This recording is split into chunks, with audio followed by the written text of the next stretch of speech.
he's still that cocky guy who sort of feels like he can kind of charm and lie his way out of any situation. And what happens when you really put to the test? Hey YouTubers, it's Charlie. There's a couple awesome things about Star Wars Episode 7 we need to talk about today.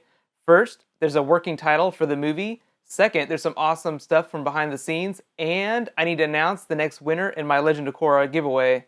First things first, let's give away some free stuff. Congratulations to Haley Munn, you're the week 4 winner of my Legend of Korra Book 2 giveaway. I'll be DMing you on your channel in case you don't see this video.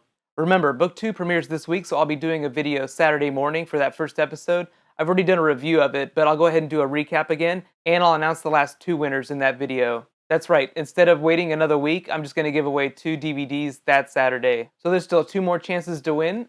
But now, everybody crack out your lightsabers and let's talk some Star Wars Episode 7. So the UK blog, talkback.com, is reporting from a confidential source that the working title of Star Wars Episode 7 is A New Dawn.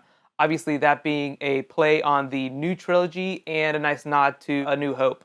Being that this is just a rumor right now, I'm cautioning you all to be a bit skeptical, but because it kind of fits with J.J. Abrams' MO of being a little bit nostalgic, like with the Star Trek franchise, I think that it does kind of fit and it does sound a little believable. Let me know what you think in the comments, though. Does Episode 7, A New Dawn, sound like the real title of the movie? Obviously, it might just be a working title of the movie. They're probably throwing around a bunch of ideas right now, but it really does sound like something that J.J. Abrams would do. So right now, I'm just going to put it at the top of my maybe it's a rumor, but probably true list.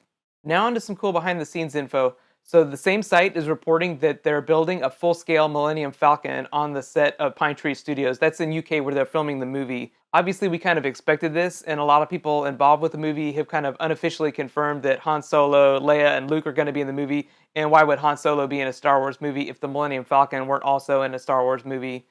The really interesting thing about that, though, is that no one has really talked about Chewbacca or the droids being in the movie either, 3PO and R2-D2. But obviously, if they would digitally insert R2-D2 into Star Trek Into Darkness, then why wouldn't J.J. Abrams put him into his own franchise? They're also constructing the classic Cantina set, so obviously there's a good chance that they could go back to Tunisia to film some scenes. That's where they filmed the original Tatooine scenes in the first trilogy. You can actually go on a tour of some of the original sets that have survived since George Lucas filmed there. Right now, the release date is unofficially set for December of 2015, but there are also some rumors saying that J.J. Abrams and the other producers are arguing about being able to get the movie out in time for that.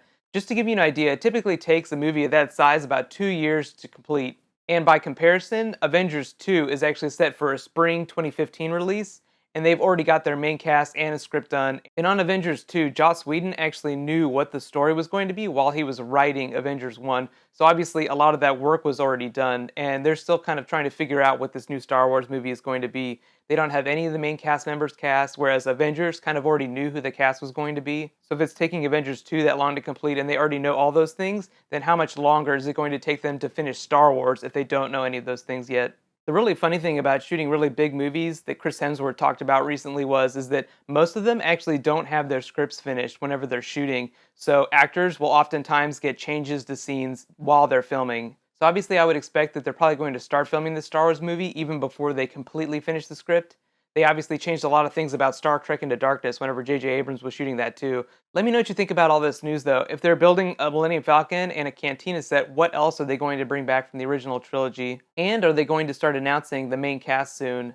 My bet is that by Christmas time this year, we'll actually know who the main cast is. I'll be doing a ton more Star Wars videos between now and then though, so be sure to subscribe to get them.